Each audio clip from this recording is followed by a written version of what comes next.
nosotros Sábado de Baruch. El día de hoy me toca a mí impartir este tema. Está muy bonito, la verdad, se los recomiendo que lo vean, que lo mediten y que lo tomen en práctica en su vida. La verdad es que estamos en una semana donde estamos recordando y viviendo de que Jesús está vivo, que sí murió y que sí se resucitó por nosotros. Y la verdad es que en la Biblia hay muchas citas hermosas y que hablan de la resurrección de Jesús. Pero en las que yo voy a hablar en específico, pues está muy bonita y la mayoría de las personas lo conocen. Es los discípulos de Emaús. Y son como ejemplos que nos da Jesús en la misma Biblia para que nosotros lo tomemos en cuenta en nuestras vidas, para así estar más cerca de Él. El tema se llama El camino de Emaús, un modelo a nuestro caminar. La verdad está muy bonito, vayan por su Biblia y una libreta para hacer apuntes.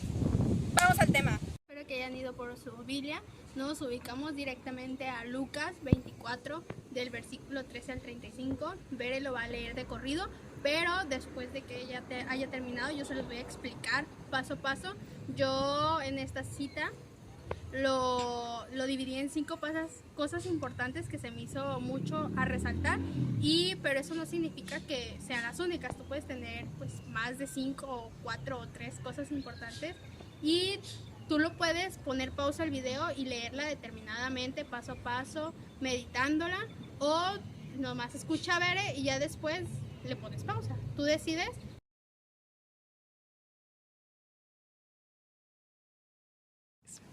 Los discípulos de Emaús. Aquel mismo día 2 discípulos se dirigían a un pueblecito llamado Emaús, que está a unos 12 kilómetros de Jerusalén, e iban conversando sobre todo lo que había ocurrido. Mientras conversaban y discutían, Jesús en persona se les acercó y se puso a caminar con ellos, pero algo impedía que sus ojos lo reconocieran. Él les dijo: ¿de qué van discutiendo por el camino? Se detuvieron y parecían muy desanimados. Uno de ellos, llamado Cleofás, le contestó: ¿cómo? ¿Eres tú el único peregrino en Jerusalén que no está enterado de lo que ha pasado aquí estos días? ¿Qué pasó?, le preguntó. Le contestaron: todo el asunto de Jesús Nazareno. Era un profeta poderoso en obras y palabras, reconocido por Dios y por todo el pueblo. Pero nuestros sumos sacerdotes y nuestros jefes renegaron a él. Lo hicieron condenar a muerte y clavar en la cruz. Nosotros pensábamos que él sería el que debía liberar a Israel. Sea lo que sea, ya van 2 días desde que sucedieron estas cosas. En realidad, algunas mujeres de nuestro grupo nos han inquietado, pues fueron muy de mañana al sepulcro y al no hallar su cuerpo, volvieron hablando de una aparición de ángeles que decían que estaba vivo. Algunos de los nuestros fueron al sepulcro y hallaron todo tal y como habían dicho las mujeres, pero a él no lo vieron. Entonces él les dijo: qué poco entienden ustedes y qué lentos son sus corazones para creer todo lo que anunciaron los profetas. ¿No tenía que ser así y que el Mesías apareciera para entrar en su gloria? Y les interpretó lo que decía de él en todas las escrituras, comenzando por Moisés y siguiendo por los profetas. Al llegar cerca del pueblo al que iban, hizo como que quisiera seguir adelante, pero ellos le insistieron diciendo: quédate con nosotros, ya está cayendo la tarde y se termina el día. Entró pues para quedarse con ellos. Y mientras estaba en la mesa con ellos, tomó el pan y pronunció la bendición, lo partió y se los dio. En ese momento se les abrieron los ojos y lo reconocieron, pero él desapareció. Entonces se dijeron el uno al otro: ¿no sentimos arder nuestro corazón cuando nos habla en el camino y nos explicaba las escrituras? De inmediato se levantaron y volvieron a Jerusalén, donde encontraron reunidos a los 11 y a los de su grupo. Estos les dijeron: es verdad, el Señor ha resucitado y se ha aparecido a Simón. Ellos, por parte, contaron lo sucedido en el camino y cómo lo habían reconocido al partir el pan. Palabra de Dios. Te alabamos, Señor.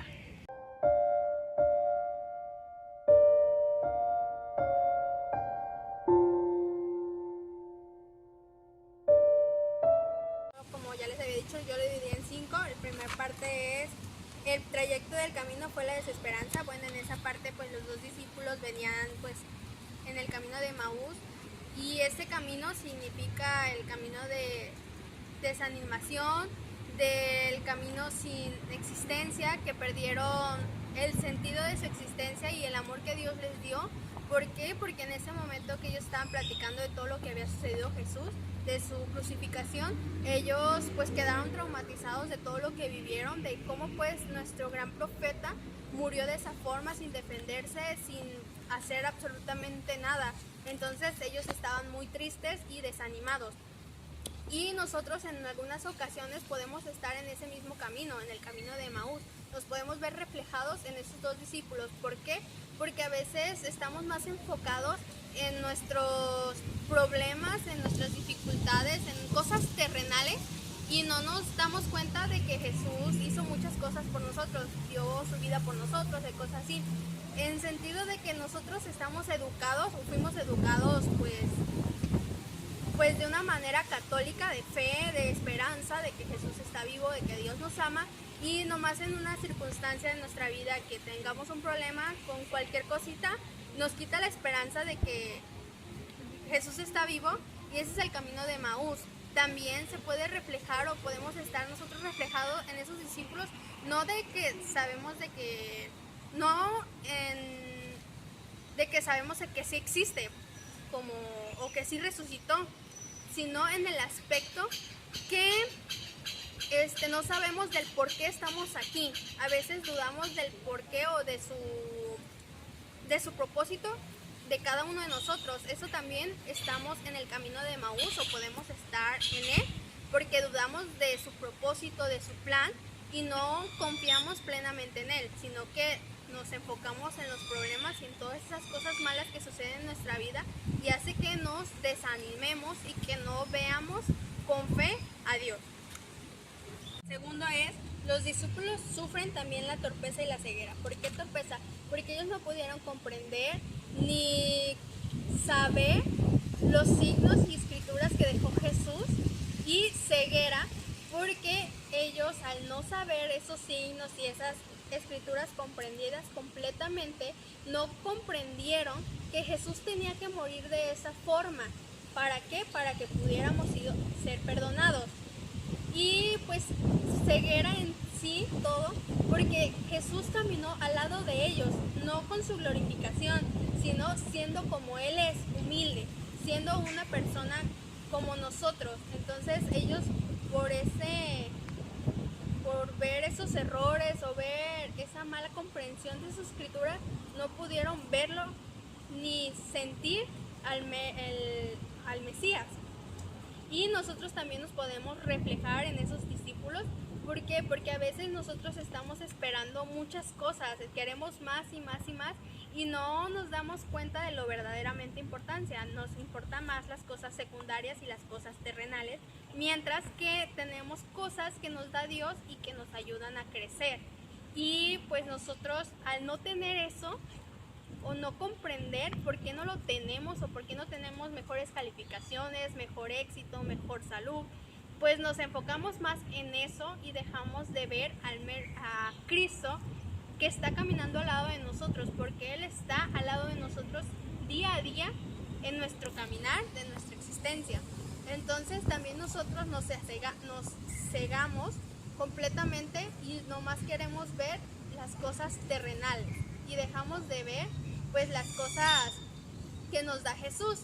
Y aparte, ahí es donde perdemos la fe, y si no tenemos fe no podemos ver a Cristo caminar al lado de nosotros. Me gustó mucho y me gustaría resaltar es que Jesús, después de que murió y resucitó, Él no cambió, Él sigue siendo igual hoy, mañana y siempre seguirá siendo igual. La cosa es que nosotros cambiamos, y es por eso que perdemos nuestra fe, o perdemos nuestra forma de pensar y nuestra forma de actuar, y nos hace alejarnos nuestra mirada de Jesús, y eso hace que nosotros cambiemos y no nos permita ver al mismo Jesús, siendo que Él está ahí a nuestro lado como siempre, en todo momento. Y nos alejamos de los sacramentos, de los grupos, nos alejamos de cosas que nos nutren espiritualmente, y eso hace que no lo permitamos ver. Y nosotros conocemos personas en ese sentido, de que antes eran muy unidos a Cristo y ahora están muy alejados, y es por esa misma razón de que ellos cambiaron, y eso hizo que se alejaran poco a poco, o que perdieran su esperanza y ese amor que Jesús les tenía, o que ellos, ese amor y ese espíritu que tenían hacia Él. Entonces en ese momento ellos cambian y no significa que Jesús los odie o que ya no quiera verlos, sino que nosotros no lo vemos. Él va a estar ahí aunque no lo queramos, Él va a estar ahí. La tercera es Jesús en persona se acercó y se puso a caminar con ellos. Bueno, en esta parte pues Jesús los dejó hablar a ellos primero, que les explicaran qué es lo que no entendían, y ya cuando ellos abrieron su corazón, Jesús de una manera amorosa les dijo o los regañó en ese sentido, pero cariñosamente, de que habían entendido mal las escrituras, y les empezó a explicar paso a paso todas las escrituras desde Moisés hasta la crucificación de él.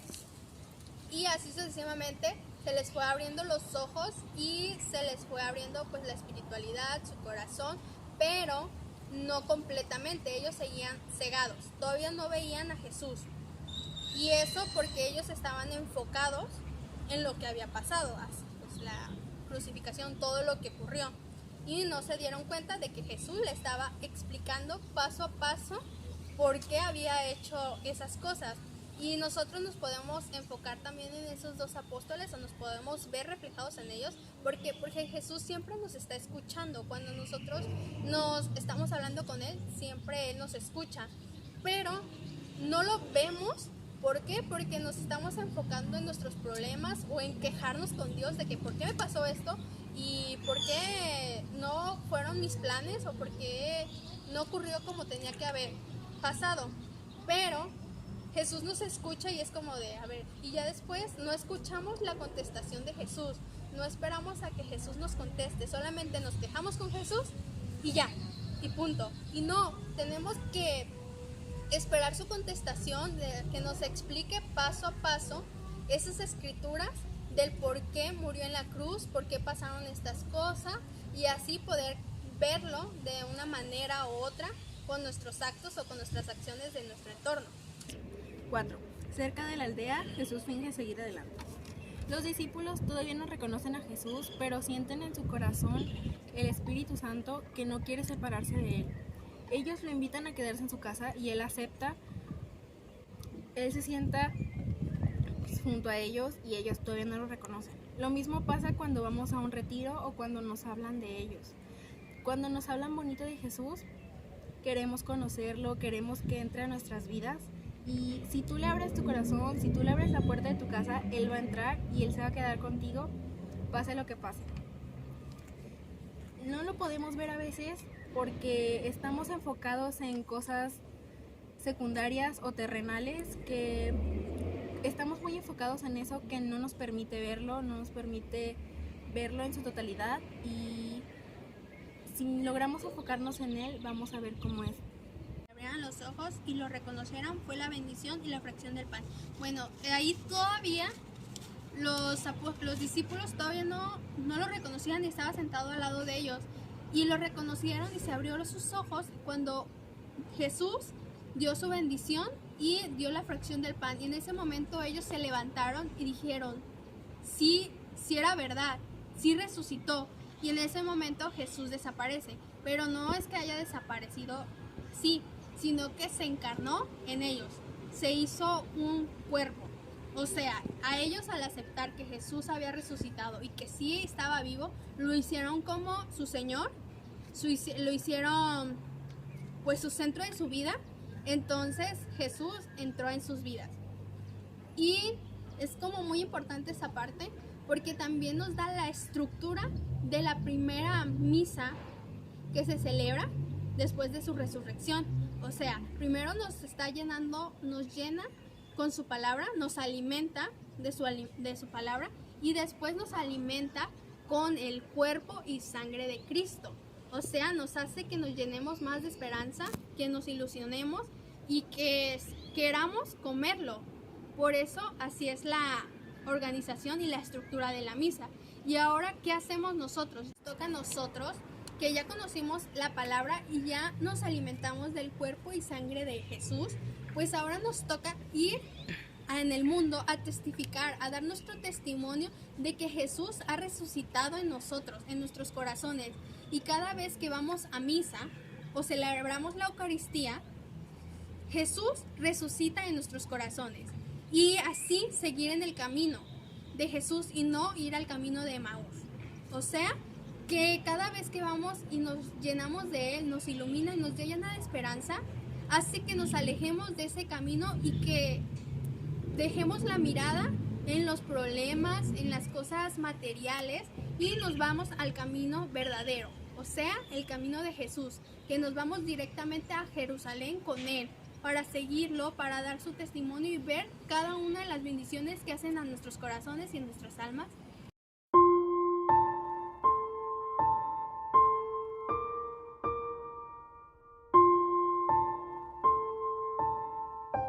Fue todo, hubo una participación especial de Bere. La verdad estuvo muy, espero que les haya gustado este tema, la verdad está muy bonita esta cita bíblica. Como ustedes saben, pues esta es como una tipo lectio divina que hubo en esta ocasión.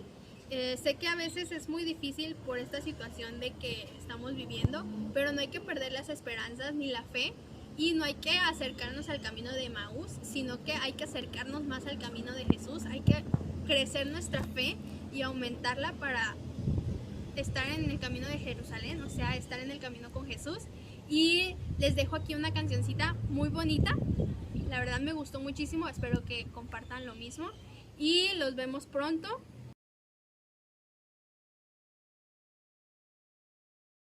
No me dijiste buen amigo y me detuve asombrado a la vera del camino.